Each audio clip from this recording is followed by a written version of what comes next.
I've been wanting to talk about this for a very long time, and I don't know why I never ended up making this an important part of my videos.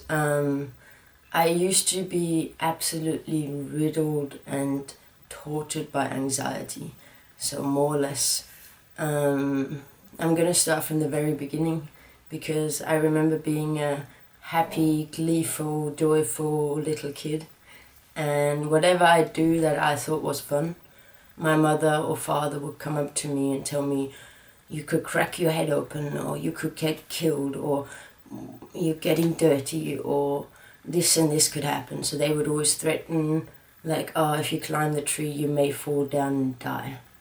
So in the beginning, I never had this narrative, but the more that life went on, the more every time I did something, I was threatened with some sort of serious incident. So I tried to, because I was very eager to please my parents, so I really wanted them to love me. So like I really wanted to do everything right. So if I did something and they screamed at me, I thought, they don't love me, they don't like me anymore because I did something that makes them angry. So obviously I tried to foresee. So if I'm going to do something crazy, what can happen, or what are they going to scream at me about? So what I started to do is see danger in most things. So everything, all I can think is climbing a wall. So as a child, I would climb the wall to see if I can get up to the top. I did not yet consider the dangers involved. So I was sort of constantly being told what can happen, what can go wrong. So this narrative in my mind just became completely normal. So whatever I did, I would worry about it. So if I'm going to go to school the next day, I would worry about what the people are going to think about my red t-shirt, or what if the teacher asked me a question. That's really not the thing. I never cared about superficialities, but like, what if the teacher asked me a question that I don't understand the question, or I don't understand the subject, or I'm going to be revealed as the idiot that I actually am. And so this is what started my life of always worrying, always thinking, always being anxious, and then it got worse and worse and worse. So in childhood I could still put it away, but I think at the latest, when I broke my leg when I was 14, and my mother thought it was the biggest tragedy, and it wasn't that big of a deal. I broke my leg. It's not the end of the world. I've broken many bones after that. But when I broke my leg, something serious happened. I had to go to hospital. I had to have an operation. And it was very... And then what was worse is then I had to stay home for a long time to heal the leg. So that was actually the worst part, is when you're locked away, when you're at home alone and you can't think about it, because it was a freak accident, by the way. I was jumping on the trampoline and my leg just broke. So I didn't do anything wrong. It had something to do with my growth. And it just suddenly snapped. And so then I started worrying about these eventualities, what may happen. I did snowboard and skateboard and do all these things. But I'd always think that I'd die, and I'd always worry about things. And I'm pretty sure that me snowboarding was me facing my fears and trying to accept death, more or less, because my world was always so scary, and there's nothing more scary than death. So worst case scenario, you're dead. So in snowboarding, I sort of there's many things that I did. People probably think this is crazy, but it was completely normal to us.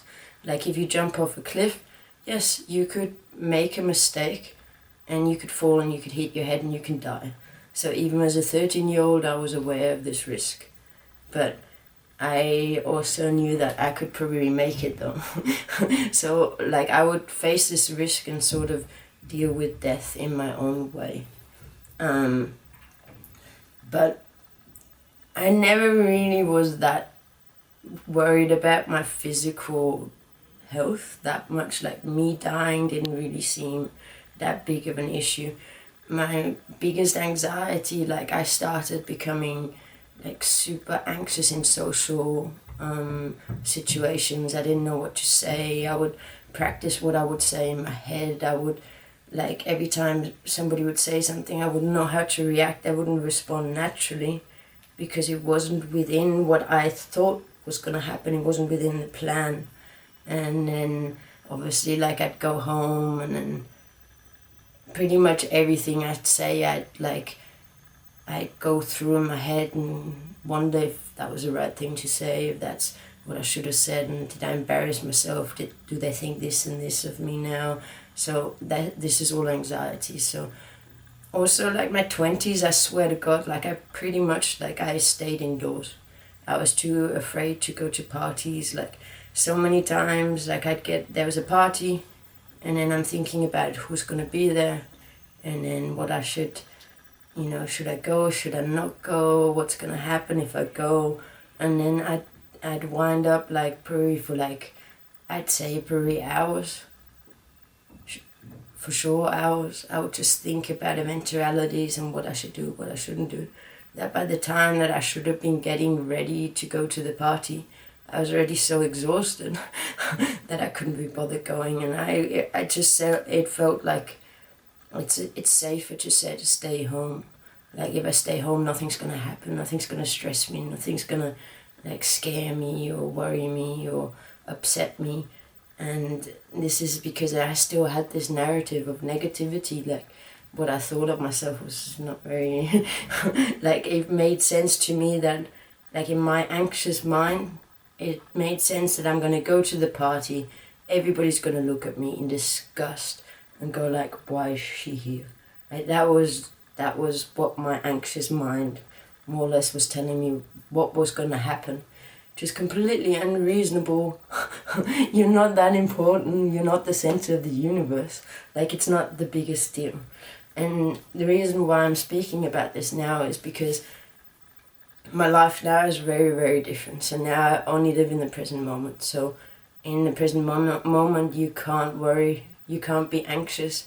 Like, I'm, like, obviously, like, if I'm gonna go try a skate trick, like, there'll be moments where I'm, like, sort of, like, go, like, oh, what if this isn't, but then I can let go of it.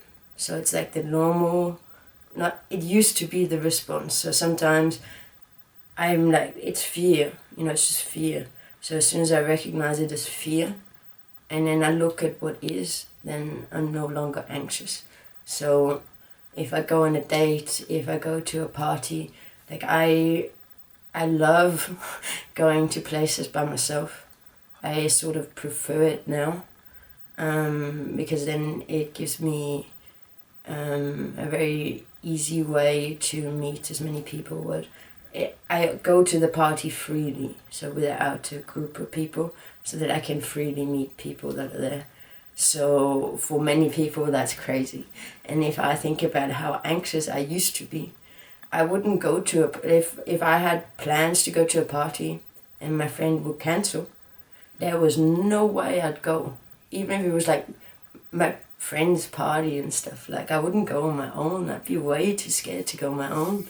And now it's, like, the best thing. Like, I'm more open to the party if I go by myself. I'm not trying to dismiss my friends. I do like going with my friends as well, but I'm just saying, like, it doesn't, like, I'm actually excited if I can go somewhere by myself as well. So that social anxiety part is totally gone away. Like, there's niggling little bits, like little remnants, but they're so unimportant that I barely notice them anymore. The only reason why I'm speaking about it now is because I obviously meet a lot of my friends are anxious. Most of my friends are anxious, and I hear them worry about random things that are completely unimportant. And that's when I fully realize how much my life actually has changed. And and then because people tell me these stories, and then they go, like, yeah, well, I wanted to do this and this, but then I thought it'd be safer to stay home. And then as I'm listening to them, I'm going like, but why? This is your life. This is the only day in your life that you have the opportunity to go to this place right now with this constellation of people in this mood, in this body, in this temperature. Like, you only have this opportunity right now. It's like the ultimate carpe diem. Like, it's the ultimate seize the day.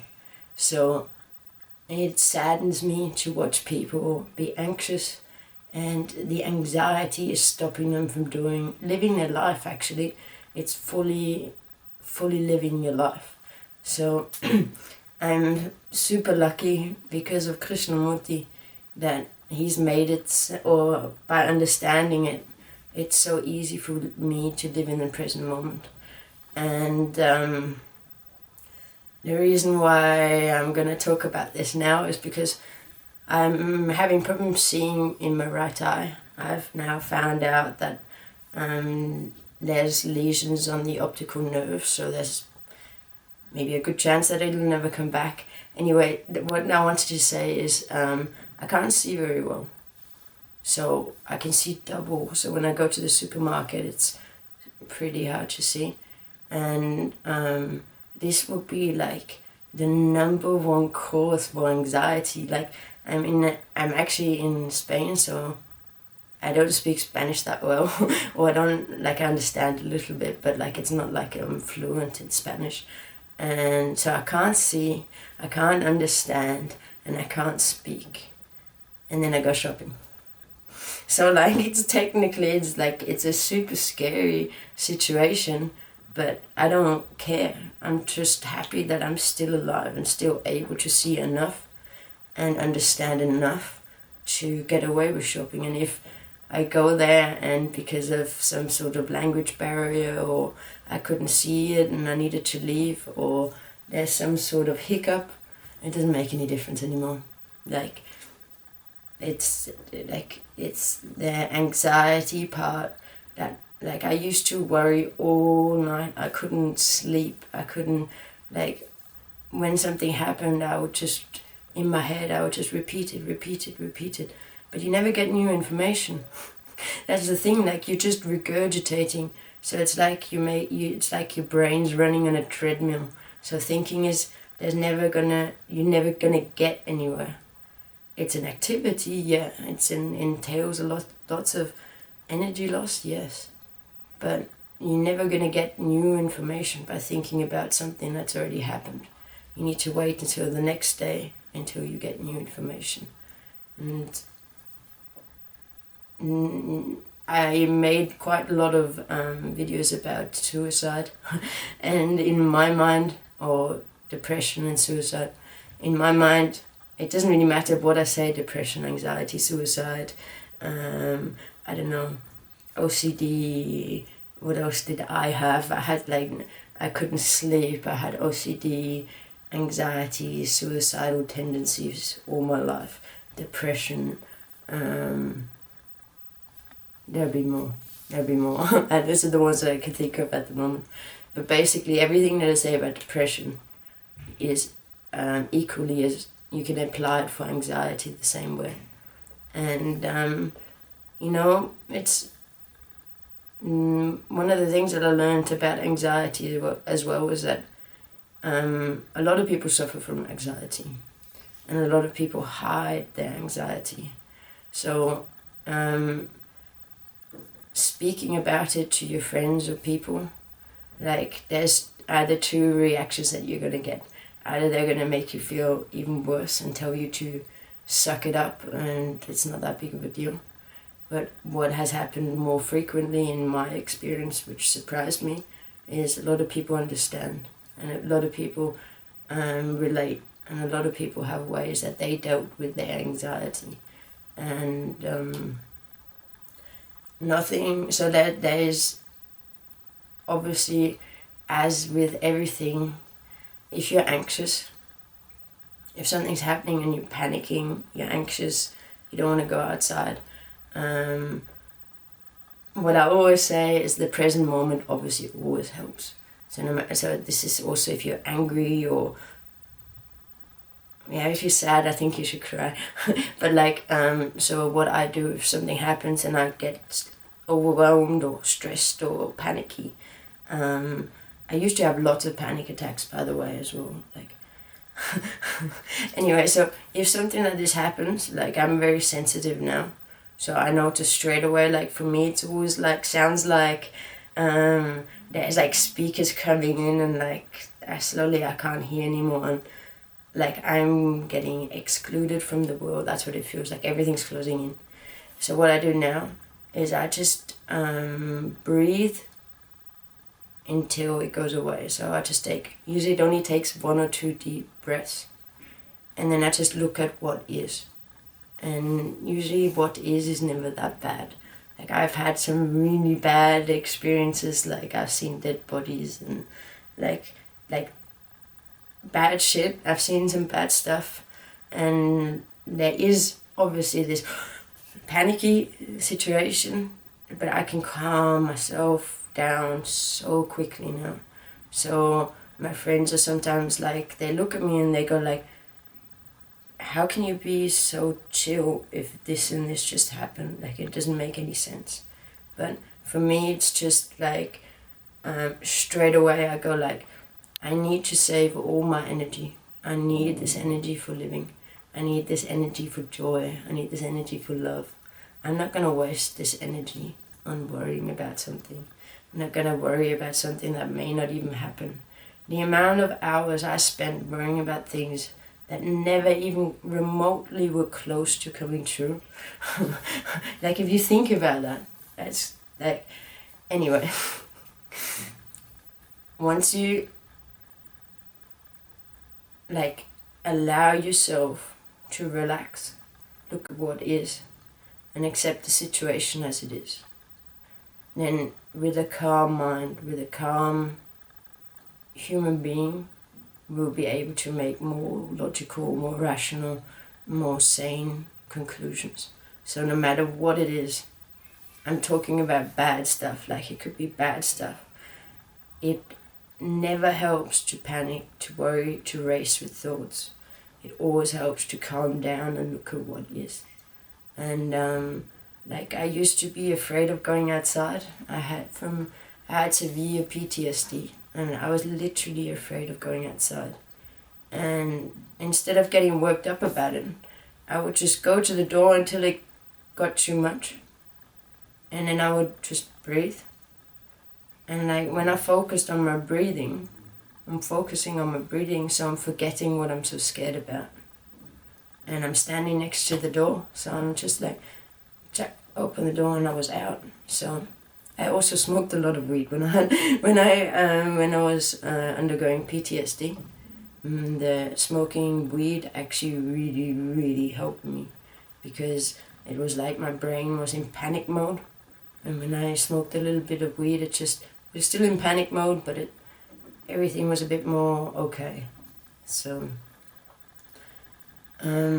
obviously I don't invite you to do the same. I'm just trying to be as open and honest as I can be. The